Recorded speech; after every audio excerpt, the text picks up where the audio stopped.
다음 달 6일 소환을 통보받은 김건희 여사 측이 조사 방식을 조율해달라고 특검에 요청했는데요. 특검 측이 거부했다고 밝혔습니다. 네, 김건희 여사에게 제기된 의혹을 수사하는 특검은 김건희 여사의 집사 김혜성 씨의 부인을 소환 조사하고 있습니다. 숨가쁘게 진행된 특검의 수사 상황 이고은 변호사와 함께 자세히 알아보겠습니다. 어서 오십시오. 안녕하세요.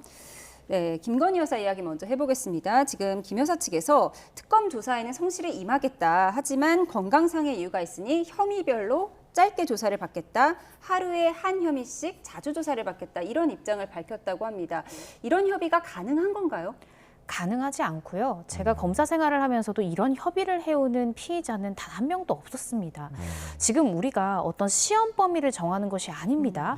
수사기관에서 본인의 죄가 있는지 없는지 있다라고 하면 실형 선고가 가능할 정도의 지금 중형을 의심받고 있는 상황에서 수사기관이 어떤 것을 조사할지를 수사기관이 결정을 하는 것이지 피조사자, 그러니까 조사를 받는 사람이 나에 대해서 오늘은 A만 조사해 주시고요. 그 다음 날엔 B만 조사해 주세요. 그리고 저는 몸이 약해서 한 번에 오래 못합니다. 끊어서 하나씩 짧게 해주세요라고 요구하는 것은 이것은 수사의 주체와 객체가 정확히 바뀐 것이고요. 당연히 특검에서는 이런 협의 불가능하다고 했고요. 받아들일 수 없다라고 했습니다. 제가 개인적으로 말씀을 드린다라고 하면 아직까지 김건희 여사는 자신이 피의자 신분인 것을 정확히 인지하고 있지 못한 것 같습니다. 만약에 조사를 받고 있고 내가 자칫하다가는 구속이 될 수 있다라는 점을 염두한다면 이런 식으로 수사기관에 내가 조사받을 범위를 내가 제시하는 시도를 변호인을 통해서 하기는 어렵다는 생각이 들거든요.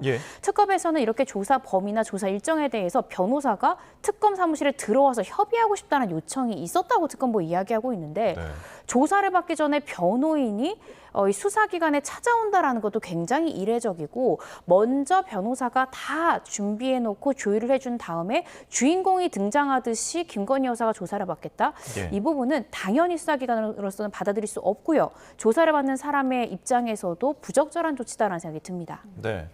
그러니까 김건희 여사 측에서 일단 요청을 했는데 특검은 거부한 상황이고 그런데 또 이 거부한 것을 받아들이지 않고 소환에 불응을 한다거나 건강상의 이유로요. 그렇다면은 특검에서는 또 어떤 카드를 쓸 수가 있을까요? 바로 체포영장 청구를 하겠죠. 지금 특검에서는 8월 6일로 조사일자 정한 게 8월 6일로부터 2주 이상의 시간이 남아있는 상황에서 조사 요구, 소환 통보를 했습니다. 이 말인즉슨 지금 조사를 받아야 되는 김건희 여사가 여러 가지 변소를 이야기를 하면서 출석에 불응할 경우에 우리는 체포영장 청구까지도 감안하겠다라는 것이거든요. 이렇게 2주 이상의 상당한 기간을 부여한 이유에 대해서 처음 8월 6일이라는 소환 날짜를 결정하면서 특검부는 이렇게 이야기했습니다. 이렇게 넉넉한 시간을 부여하는 것은 최대한 김건희 여사의 이 자진 출석을 유도하기 위함이다. 자진 출석이라는 말은요. 말을 듣지 않으면 강제 수사를 하겠다라는 표현으로 치환해 볼 수 있는 것입니다. 따라서 8월 6일에 만약에 출석을 하지 않는다라고 하면 제가 개인적으로 추측을 해보자면은 아마 짧은 기간 내에 2차 소환일자 통보할 거고요. 그때도 불응하면 곧바로 체포영장을 청구하는 수순으로 나아갈 가능성이 크고 오늘 제시했던 이 김 여사 측의 조건을 수용하지 않는다고 해서 이것이 정당한 출석 불응 사유 될 수가 없습니다. 그러니까 자진 출석을 유도하기 위한 것이었는데 이에 불응할 경우에는 이제 체포영장까지 염두에 둘 수 있다 이렇게 말씀을 하셨어요. 집사 게이트 문제를 좀 보겠습니다. 김 여사의 집사로 알려진 김혜성 씨 지금 외국에 있는 것으로 알려졌고 그 부인이 오늘 특검에 출석을 했죠? 네, 그렇습니다. 현재 이 집사 김 씨 같은 경우에는요. 처음에는 이제 베트남에 있는 것으로 알았는데 이 체포영장 발부받아서 여권 무효화 조치를 해보니까 제3국인 태국으로 건너갔고요. 현재는 정확한 위치를 파악할 수 없어서 인터폴 이 적색 수배를 내려놓은 상황입니다. 그런데 이 지금 김모 씨는 외국에 아이들과 있는데 아내 정 씨만 지금 한국에 남은 상황인데요. 이 정 씨가 지금 이 집사 김모 씨의 차명법인이 아니냐라고 의심받고 있는 이노베스트 코리아라는 이 회사의 유일한 사내이사입니다. 그런데 지금 이 집사 김모 씨 같은 경우에는 부실기업 IMS 모빌리티라는 순자산보다 부채가 2배 이상이 많은 자본 잠 잠식 상태의 법인을 운영하면서 유수의 기업으로부터 184억이라는 투자금을 받았고요. 이것을 투자금만 받아서는 이거 법인 돈이기 때문에 함부로 건들 수 없습니다. 그래서 그중에 지금 46억 원이라는 돈을 이 차명법인으로 빼내서 현금화시킨 것이 아니냐라는 의혹을 받고 있는 겁니다. 예. 구체적인 방법을 설명을 드리면 이 김모 씨가 가지고 있었던 이 IMS 모빌리티라는 이 주식을 이노베스트 코리아라는 차명법인에다가 양도를 합니다. 그리고 이 184억이라는 돈을 투자받은 다음에 이노베스트 코리아로 넘어간 이 IMS 모빌리티의 구주를 사들이는 거죠. 그러면 예. 사들인 만큼 46억 원이 이 차명법인 계좌로 가게 됩니다. 네. 그래서 이 차명법인 계좌에서 이 돈이 빠져나갔는데 아마 오늘 아내 정 씨에 대해서는 수사기관에서 이노베스트 코리아라는 이 차명법인에 당신이 유일한 사내이사로 들어있었던 이유가 무엇이냐. 예. 그리고 본인을 제외한 남편과 아이들은 모두 출국을 했는데 남편의 도피를 도운 것이 아니냐.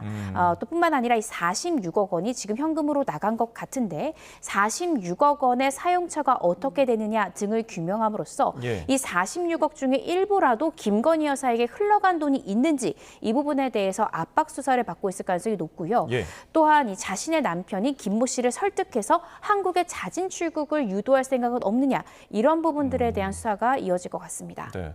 그런데 자진 귀국을 하지 않고 계속해서 도피 생활을 이어간다면 지금 적색 수배가 내려져 있긴 한데 이게 체포 가능성이 있는 겁니까? 실질적으로 지금 현재 태국에 있다라고 하면 예. 이 태국 정부의 수사 공조가 절실하게 필요합니다. 그래서 네. 굉장히 중요한 사건. 그러니까 이제 검찰에서도 예를 들어 굉장히 큰 분량의 마약 사범을 잡을 때는 수사 공조도 받지만 중요 사건 같은 경우에 마약 수사관을 실제 태국으로 보내거든요. 네. 그래서 함께 현지 경찰과 검거를 하고 이제 범죄 인도를 좀 빠르게 진행시키는 경우가 있습니다. 그래서 아직까지는 보도 내용이 나오고 있지 않지만 예. 현재 집사 게이트에 대한 수사가 신속히 진행되는 만큼 아마 특검에서는 이 특검 수사관들을 이 현지에 파견을 해서 현지 수사기관과 함께 공조해서 빠르게 소재 파악을 하고 신병 인도를 받아오는 방법까지 취할 가능성이 높을 것 같습니다. 예. 예. 이 집사 게이트, IMS 모빌리티 이 회사와 관련해서는 지금 대기업들이 많이 연루가 돼 있다 이렇게 추정되고 있는데 HS 유성 조현상 부회장 지금 출국 금지는 해제된 상태인데 지금 귀국 날짜는 밝히지 않고 있다 이렇게 전해지고 있거든요. 네, 그렇습니다. 말씀 주신 대로 이 HS 효성의 부회장 같은 경우에는요. 원래 출국 금지가 걸려 있었습니다. 그런데 이 부회장이 무슨 이야기를 했냐면 내가 에이펙 행사 등 해외 일정이 있기 때문에 잠시만 이 출국 금지 요청을 해제해달라고 요청을 해서 예. 수사기관에서 사업상 필요하다고 생각해서 일시 해제를 해줬던 거예요. 그런데 해제해준 기간 동안 해외에 가서는 돌연 21일까지 반드시 출석하겠다고 약속을 해줘서 해제를 해줬는데 네. 21일에 출석을 하지 않은 것입니다. 그리고 지금까지도 구체적으로 어느 날짜에 내가 조사받겠다라는 뚜렷한 이야기 하고 있지 않은 겁니다. 그래서 이 부분에 대해서는 아마 특검에서도 한 차례 더 이 날짜를 지정해서 출석 요구를 하고 만약에 불응 시에는 이 부분에 대해서 입국 시 통보 요청 등을 통해서 이 빠르게 이 조사를 할 수 있도록 협조를 구하지 않을까라는 생각이 듭니다. 네. 그리고 이제 김 여사의 계좌 관리인으로 알려져 있는 이종우 블랙펄 인베스트 대표. 불출석을 한번 하고 오늘 출석을 했는데 진술 거부권을 계속 사용하고 있는 것으로 전해져요. 네, 그렇습니다. 그러니까 이종우 전 대표 같은 경우에 어떤 이야기 했냐면요. 나의 변호사가 휴가 중이라 나 이번 주 중에는 출석이 어렵다. 다음 주 화요일, 그러니까 29일에는 변호사도 오니까 내 방어권 보장 차원에서 변호인 입회 하에 조사를 받겠다 했습니다. 그렇지만 지금 특검에서는 150일이라는 한정된 기간 안에 수사를 해야 되기 때문에 특히 지금 김건희 여사 수사팀에서는 김 여사를 조사하기 전에 관련된 사람들에 대해서 모두 조사를 해야 되고요. 네. 또 압수수색해서 확보된 물증에 대해서 분석을 해야 됩니다. 그 이유가 아마 김건희 여사도 혐의를 전면 부인할 것이기 때문에 특검에서는 김 여사 소환 시점에 아마 2, 3회 정도로 짧게 조사를 마치고 바로 김 여사에 대한 이 신병 처리를 할 가능성이 높거든요. 그럼 김 여사가 어떠한 진술을 하지 않더라도 관련자들 공범들에 대한 진술 내지는 압수수색한 자료를 통해서 혐의를 모두 소명시킬 정도의 자료를 확보한 상황에서 김 여사를 조사해야 곧바로 신병 처리가 가능하거든요. 따라서 이종우 전 대표의 기다려달라는 요구를 특검에선 받아들일 수가 없는 상황입니다. 예. 따라서 이종우 전 대표의 이런 요청 받아들이지 않은 거고요. 이종우 전 대표는 모르겠습니다. 정말로 변호사가 휴가를 갔는지는 모르겠지만 사실 보통 어떤 로펌을 선임할 때는 담당 변호사가 한 명이 아니라 여러 명이죠. 그래서 이런 경우에는 담당 변호사 다른 변호사가 입회를 하는 방법도 있고요. 또 급한 경우엔 다른 변호인을 선임해서 피의자 방어권 보장을 위해서 입회할 수도 있기 때문에 단순히 변호사가 휴가를 갔다라는 이유로 조사를 회피하기는 어렵습니다. 따라서 일단은 출석은 하는 모양새를 취함으로써 구속의 가능성은 좀 낮추는 것이고 그런데 조사에는 갔지만 난 입을 열지 않겠다라는 전략을 지금 현재 취하고 있는 것 같은데요. 그런데 아마도 이 이종호 전 대표에게 수사기관이 묻는 질문과 김 여사에게 물을 질문이 유사할 가능성이 높습니다. 이 두 사람을 공통된 몸통으로 볼 가능성이 굉장히 크기 때문에 예. 아마 특검에서도 이종호 전 대표에게 어떤 물증을 제시하거나 할 때 김 여사 혐의와 공통된 혐의에 대한 물증은 일부 감출 가능성이 있거든요. 왜냐하면 변호인들이나 이종호 전 대표를 통해서 김건희 여사 변호인 측에 어떤 질문들을 물어봤는지 특검에서 어떠한 증거를 확보했는지에 대한 이야기가 흘러갈 수 있기 때문에 특검도 아마 철저히 전략을 세운 다음에 이종호 전 대표에 대해서 물을 수 있는 부분에 대해서만 필요적으로 선별적으로 묻고 있는 것이 아닌가 싶습니다. 특검도 미리 카드를 내보이진 않을 것이다 이렇게 말씀을 해주셨어요. 집사 게이트 알아봤고요. 이제 고가 목걸이와 가방의 행방 많은 분들이 궁금해하실 텐데 며칠 전 통일교 압수수색을 하면서 이 고가 목걸이는 못 찾았지만 목걸이 영수증을 찾았다고 해요. 네, 그렇습니다. 다름 아닌 이 통일교 본사에서 본부에서 발견이 됐는데 그간 이 굉장히 고가의 다이아몬드 목걸이랄지 샤넬백을 나는 건진법사를 통해서 김 여사 청탁용으로 건넸다라는 것은 윤모 본부장의 진술만 있었고요. 또 가방 같은 경우에는 윤모 본부장의 아내 명의의 카드로 샀기 때문에 아내의 진술만 있었습니다. 그런데 이것이 실제로 구매한 것이 사실이라는 영수증이 윤모 본부장의 집이 아니라 이 통일교 본부에서 나온 것입니다. 이 통일교 청탁 관련해서 수사기관이 규명해야 되는 쟁점 두 가지로 정리해 볼 수 있습니다. 네. 첫 번째는요. 이 김모 본부장이 건진법사에게 이런 고가의 물품을 건넨 것이 이 윤 전 본부장 개인적 청탁이 아니라 통일교라는 조직적인 청탁의 이러한 뇌물이었다라는 점을 밝혀야 되고요. 두 번째 쟁점은 건진법사에게 넘어간 것까지는 전성배 씨도 인정을 하는데 이것이 김건희 여사에게도 넘어갔다라는 두 번째 쟁점까지 이 두 가지의 허들을 넘어야만 이 죄를 모두 규명할 수 있는 것인데요.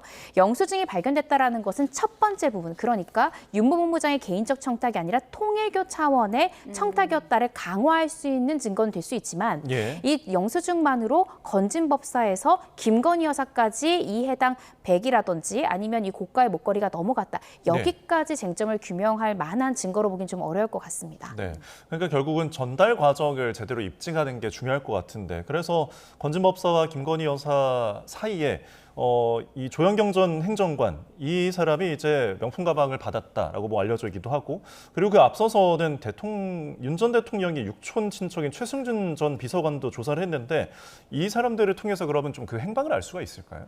어쨌든 이 김건희 여사와 가까운 인물들이니까요. 이 사람들을 통해서 각각 지금 의심받고 있는 혐의들이 조금은 다르기는 하는데 어찌됐든 가까운 관계이기 때문에 아마 이 목걸이나 이 가방 행방에 대해서 추가로 물을 수 있을 것 같습니다. 말씀 주신 대로 특히나 이 최승준 전 대통령실 이 비서관 같은 경우에는 지금 이 윤 전 대통령의 외가 쪽의 친척이기도 하고요. 또 한남동에 있는 관저, 그 관저를 관리했던 이 관점팀의 팀장이었습니다. 그만큼 김건희 여사의 최측근이고 이 관저에서 굉장히 실세를 누리던 인물이었기 때문에 아마 관저를 통해서 이런 것들이 전달이 됐다라고 하면 이러한 물품이 건너간 정황, 이런 부분들에 대한 사실 확인 일부 가능할 수 있습니다. 따라서 특검에서는 이 최승준 비서관에 대해서 아마 여러 가지 뭐 목걸이랄지 가방이 건너간 전달 경위 이런 부분들을 물어보지 않을까 싶습니다. 예, 그런데 특검은 아무리 길어도 150일 동안만 수사할 수 있습니다. 5달도 채 되지 않는 수치인데 지금 집사는 행방이 묘연하고요. 그리고 고가 가방과 목걸이는 그 실물을 확보하지 못한 이런 상태에서 어떤 수사에 좀 어려움은 없을까요? 어려움이 있을 것 같습니다. 수사기간이 한정되어 있기 때문에 지금 보시면 내란 특검 같은 경우에는 관련자들이 다수 구속이 돼 있기 때문에 누가 출석하지 않는다든가 이런 부분들이 거의 없는데 김건희 여사 특검은 지금 관련자들의 범위도 너무 넓고요. 수사해야 되는 쟁점도 16가지나 됩니다. 그런데 수사의 기간이 한정돼 있기 때문에 지금 관련자들은 이 핑계 저 핑계 다양한 변소를 대면서 수사를 최대한 지연시키려고 하죠. 왜냐하면 일정한 수사 기간이 지나면 더 이상 수사할 수 있는 권한이 없기 때문입니다.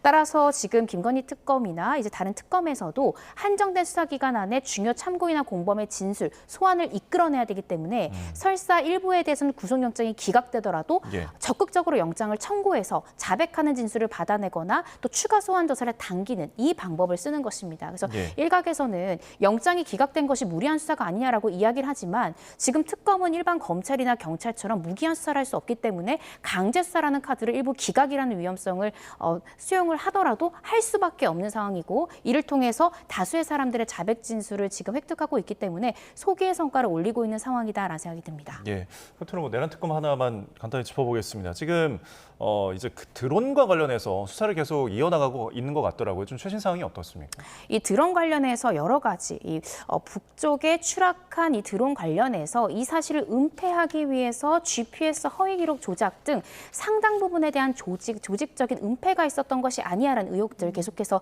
지금 제기되고 있습니다. 예. 실제로 특검에서는요, 이 다양한 이 군 관계자들의 진술까지 확보한 상황이기 때문에 이 부분에 대해선 추가적으로 규명해 나가지 않을까 싶고 김용대 사령관에 대해서는 영장이 기각되긴 했지만 허위 공문서 혐의에 대해서는 사실관계를 인정한다라는 진술을 확보한 상황이기 때문에 네. 지금 GPS 기록 조작 등 혐의를 추가해서 아마 조만간 김용대 사령관에 대한 추가 조사 이어가면서 혐의 입증에 총력을 다하지 않을까 싶습니다. 지금 그러니까 외환 혐의는 아직도 빠져 있는 상황인 거죠? 네, 그렇습니다. 그래서 이 부분에 대해서는 일반 이적죄를 해야 되는 것인지 아니면 외환 유치죄까지 갈 수 있는지를 규명하기 위해서 예. 지금 허위 공문서 작성 등을 연결고리를 해서 계속해서 깊숙이 외환 혐의를 들여다보고 있는 상황이다. 이렇게 이해하시면 될 것 같습니다. 네, 김용대가 지금 조사를 받고 있어서 저희가 속보가 들어오면은 또 전해드리도록 하겠습니다. 지금까지 이고은 변호사 특검 사항들 짚어봤습니다. 오늘 말씀 고맙습니다. 맞습니다.